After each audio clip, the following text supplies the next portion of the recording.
Um grande exemplo que eu pensei com a tua fala, Matheus, foi justamente aqui de Porto Alegre. Porto Alegre, para quem não sabe, é uma das capitais brasileiras, talvez a única, aliás, das grandes cidades brasileiras, que tem na sua lei orgânica um dispositivo que foi emendado em 2001 pelo então Partido dos Trabalhadores, que não permite qualquer tipo de parceria privada para água e esgoto. Porto Alegre tem 50% de esgoto tratado e já há uma vedação na lei orgânica do município. Para fazer uma alteração disso precisa de 2/3 do plenário, 24 votos, portanto, uma coisa bastante difícil de fazer. E aí a gente tem um exemplo claro de como interesses particulares, corporações conseguiram tomar a agenda do Estado e se apropriar dele. E é engraçado porque no mundo desenvolvido, o debate, quando se fala sobre desestatizações, o debate é sobre quais são as melhores práticas. Quais são as melhores práticas de PPPs, quais são as melhores práticas de privatizações. Não é sobre privatizar ou não privatizar, não é sobre desestatizar, é sobre quais são as melhores práticas. E aqui no Brasil a gente ainda está no debate se a água, o esgoto, o petróleo é nosso ou não é nosso. Então nós temos um longo percurso e falando sobre linguagem, eu acredito que o ponto inicial desse debate de comunicação sobre o tema é que desestatizar é um programa social. Isso precisa ficar muito claro. Desestatizar é um programa social que é muito mais forte do que distribuir bolsas para alunos, muitas vezes. É muito mais forte do que entregar cadeiras de rodas para alunos de escolas públicas que têm alguma deficiência. É muito mais forte do que dar algum tipo de alimento para uma comunidade pequena que tem um reduto eleitoral de um vereador, de um deputado. Um montante que o Matheus bem citou aqui, R$ 92,00 por brasileiro, pensem no que daria para fazer com esse orçamento. Se isso estivesse efetivamente alocado em programas sociais, por exemplo. Então, desestatização, a agenda de desestatização é talvez uma das agendas sociais mais importantes para o país. E é isso que a gente precisa deixar muito claro. A gente não quer desestatizar porque nós estamos preocupados com os empresários ou com os políticos. Nós queremos desestatizar porque nós estamos preocupados com os mais pobres. Então, se a gente quer viver em um país de primeiro mundo, em uma cidade de primeiro mundo, como todos nós queremos, e a gente vai lá e passa as férias, aliás, a gente tudo falando, que o Matheus falou, que é pregar para convertido. Então nós aqui temos isso muito claro. Mas a deputada Manuela Dávila, por exemplo, quando vai a Nova York, ela gosta muito de Nova York. Ela gosta de ir para uma cidade de primeiro mundo. Eu sei que tem outros colegas meus aqui do PT, do PSOL e de outros partidos estatistas, como por exemplo o PDT, como por exemplo muitas vezes é o PTB, que seu discurso na TV agora está falando em liberdade econômica, mas aqui vota e assina pelo DEMAI público, pela de qualidade, enfim, qualquer coisa que vale. Então, se a gente quer viver em cidades e países de primeiro mundo, a primeira coisa mais lógica a se fazer é fazer o que esses países e cidades fizeram. Mas a gente sequer consegue debater muito esses temas. Então a gente precisa de menos jargão e mais operação. E aí eu vou aproveitar a ideia da enquete, mas vou deixar essa enquete um pouco mais técnica. Todo mundo aqui é a favor de privatização, desestatização, como a gente já pôde constatar. Quem aqui sabe qual é o melhor caminho para acabar ou privatizar com a Carris? Levanta a mão aí. Como é que é o melhor caminho para dar uma solução para a Carris? Dá ela. Eu sei. Liquida. Não pode. Isso é propriedade administrativa do gestor público municipal. Fecha. O que faz com toda a folha? Vai ter que esperar. Leilou os ônibus sem mal. Faz uma convenção. Toca fogo, né? Pagar em 10 anos, sei lá. Sei lá, exatamente isso é a questão. A gente precisa agora, estamos falando muito sobre privatizar tudo, sobre desestatizar, e agora a gente precisa se apropriar um pouco mais do como a gente faz isso. E isso é muito interessante. O aprofundamento do tema é muito interessante, porque aqui no Estado a gente já tem alguns bons exemplos, mas quando a gente olha para a América Latina, quando a gente traz países de primeiro mundo, geralmente o debate ele fica principalmente com relação à oposição. A oposição se nega a debater, porque afinal de contas, cultura americana, cultura europeia, cultura australiana, enfim, não é a mesma coisa, o brasileiro não sabe, logo não podemos debater os cases de sucesso daqueles locais. Mas quando a gente olha para a América Latina, a gente enxerga cases muito interessantes. Então a Carris, por exemplo, tem um prejuízo de 55 milhões ano, muitas vezes é defendido aqui no parlamento como uma empresa de sucesso. Porque o... Colegas, por favor. Estamos chegando no preço.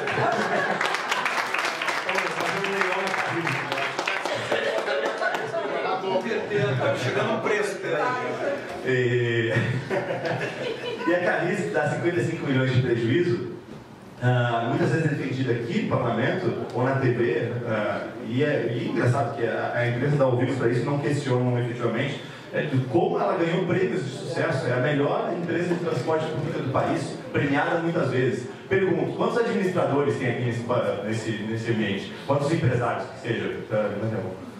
Ok, eu diria que se a gente entregasse a carreira para qualquer um de vocês que administram algo, tem alguma experiência de administrar algo, com 55 milhões de prejuízo, podendo se dar o luxo de ter 55 milhões de prejuízo, eu acho que vocês ofereceriam também café, junto da passagem, teria um tradutor de línguas na porta de entrada para caso entrasse algum estrangeiro no ônibus. Imagino que o serviço seria, eu pelo menos, se tivesse 55 milhões para me dar o luxo de ter como prejuízo, eu acho que eu daria um brownie na entrada para cada um, tirar só antes, colocar nisso, volte sempre que você vier, vai ter brownie. Então, precisamos desmontar esses argumentos. Eu trouxe aqui 2 cases especificamente sobre o DEMAI. Tá? DEMAI é um debate que a gente está tendo muito forte aqui na Câmara. É o assunto onde tem essa emenda da lei orgânica do município que veda a parceria público-privada para água e esgoto. E a gente tem 2 cases muito interessantes. Para você ter uma noção, para a gente universalizar hoje água e esgoto em Porto Alegre, precisaria de 2,7 bilhões de reais. O DEMAI tem gerado nos seus últimos anos caixa de 46 milhões de reais ano para investimentos. Ou seja, levaria em torno de 58 anos para a gente ter algum acesso universal à água e esgoto, o que é um tempo muito razoável. 58 anos, todos nós estaríamos mortos provavelmente. E aí, a gente tem a perspectiva de fazer parcerias público-privadas para que isso possa ser acelerado. Em Colombo, no Panamá, isso foi feito. E lá a gente teve uma licitação muito interessante, que ela muda um pouco a lógica. Geralmente a lógica de licitações brasileiras ela é muito antiquada, né? A gente vai lá e faz uma licitação sobre projeto, depois a gente faz uma licitação sobre execução às vezes, muitas vezes o Estado vai lá e fiscaliza se deu certo, se não deu certo, se cumpriu, se não cumpriu. Aí tem os famosos aditivos que acontecem no processo, porque a empresa que está executando, ela pegou um projeto, critica quem fez o projeto, ou então às vezes os servidores fazem o projeto, mas não tem a experiência do dia a dia de trabalho da execução. Enfim, é um rolo só e não à toa, quase toda a obra pública atrasa e custa mais do que o planejado inicialmente. E lá em Colombo, no Panamá, o que eles fizeram foi uma licitação que se chama de ponta a ponta, onde você contrata, você licita, na verdade, uma empresa interessada em fazer o projeto, a execução, a operação e a manutenção daquela obra, aquele serviço que vai ser prestado. Por que isso é muito interessante? Porque uma vez que é a mesma empresa que planeja, executa, opera e faz a manutenção, ela tem interesse direto. Você alinha os incentivos para que ela queira fazer o melhor planejamento, para poder gastar o mínimo possível na execução e para que a execução seja boa o suficiente para que a operação seja simples e a manutenção seja a menor possível. Ou seja, interesses alinhados e o consumidor, o pagador de impostos, tem aí o melhor custo-benefício de seu imposto aplicado nesse tipo de empreendimento. E ainda, nesse contrato que foi feito lá em Colombo, Panamá, sobre água e esgoto, eles colocaram um bônus por desempenho no contrato. Então, a partir do momento que a empresa consegue desempenhar em satisfação de serviço e execução de prazos, ela ganha percentuais de aumento no que ela pode cobrar de tarifa da água e esgoto. Então, a depender do prazo que ela consegue entregar a obra, ela ganha um bônus mais 6% que pode cobrar na tarifa. Dependendo de quão excelente está o serviço, ela pode chegar até 15% de aumento na cobrança das taxas permitido pelo setor público. Ou seja, ela consegue desempenhar financeiramente à medida que ela consegue fazer seu papel enquanto parceiro privado. Muito interessante. Em Xangai é outro case muito interessante também, sobre águas e esgoto também. Em Xangai, o governo fez um estudo para fazer uma PPP de água e esgoto lá, e ele chegou à conclusão de que poderia chegar num valor de tarifa X. Abriu o processo, empresas começaram a ofertar, tiveram 11 empresas, se não me engano, concorreram para o serviço, e aqui ganhou, na entrega da proposta, já entregou 40% menos do que os técnicos do governo imaginavam que seria possível. Porque também permitiram que fosse feito ponta a ponta, e a taxa que foi permitida às empresas colocarem no seu contrato era extremamente ligada à performance da empresa. Então, cada empresa sabia mais ou menos qual era a sua expertise de execução e de operação posterior, e elas ofereceram as taxas e puderam depois ter bônus de performance de taxas conforme elas entregavam. Esse sistema, que é muito utilizado em vários países desenvolvidos, Japão, Taiwan, Malásia, Canadá, Nova Zelândia, se chama o BOT, o Build, Operate e Transfer. Basicamente é uma coisa que a gente está começando a ver no Brasil e que infelizmente por conta dessa falta de debates, por exemplo, no DEMAI, a gente não consegue aprofundar. Basicamente, esse sistema faz com que o órgão público ele licite, ele faça uma abertura de uma chamada de interessados.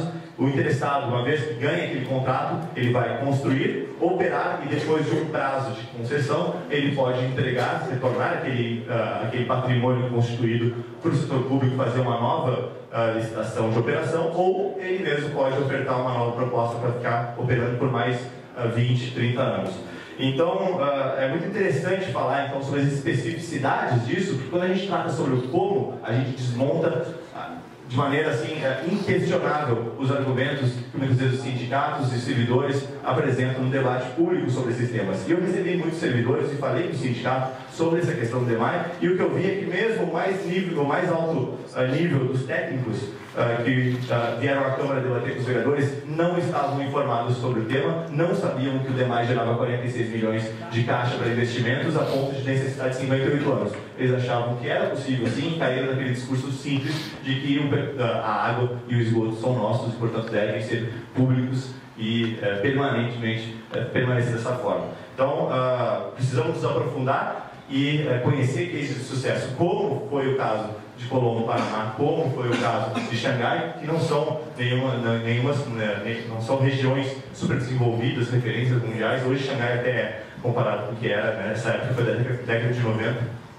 Então é muito importante para que a gente consiga avançar no debate. Não há hoje argumento consistente para que a gente rejeite parcerias público-privadas para água e esgoto, a não ser, obviamente, esses interesses corporativos que foram muito bem mencionados pela Anne e pelos demais colegas. Muito obrigado pela atenção.